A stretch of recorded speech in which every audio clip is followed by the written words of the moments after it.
Hey everyone, today I want to talk about why King Charles III's visit to Canada is making major headlines.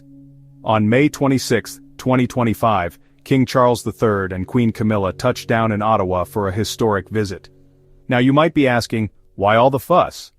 Firstly, this visit is seen as a direct response to US President Donald Trump's repeated threats to annex Canada and make it the 51st state. Yeah, you heard that right. The King's visit is a statement, affirming Canadian sovereignty and standing up to these controversial claims. During this 24-hour visit, King Charles III is doing something rare. He's opening the Canadian Parliament with a throne speech. Canadian Prime Minister Mark Carney invited him to deliver this speech to emphasize Canada's distinct identity. This isn't just any speech, it outlines the Canadian government's agenda for the new Parliament. Interestingly, it's written by the Canadian government, not the King. Now let's talk about the people involved. Prime Minister Mark Carney greeted King Charles III along with Mary Simon, Canada's first Indigenous Governor-General. There was also a 25-member honor guard from the Royal Canadian Dragoons, a regiment for which the King is the Colonel-in-Chief. Quite the welcome, right? In his statements, Carney called this a historic honor that matches the weight of our times.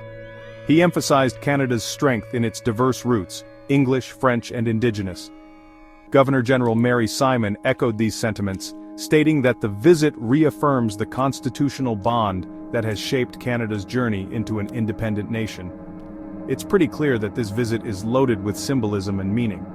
Just to give you some context, it's quite rare for a monarch to deliver the throne speech in Canada. The last time this happened was in 1977, when Queen Elizabeth II, King Charles's mother, did so. So, this event is a big deal. Former Quebec Premier Jean Charest pointed out that acknowledging why King Charles is reading the throne speech means acknowledging Canada's story. The visit is not just a ceremonial event, it's a reminder of Canada's journey from being a British colony to a proud, independent nation with its own distinct identity.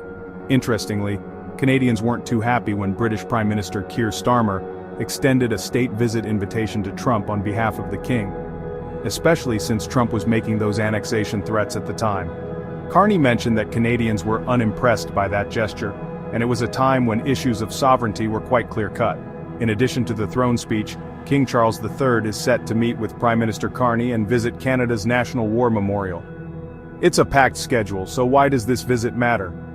Well, it's a bold statement of diplomacy and a reinforcement of Canadian sovereignty at a time when it's being challenged. Plus, it serves to remind Canadians of their rich, diverse heritage and the enduring constitutional bond with the monarchy.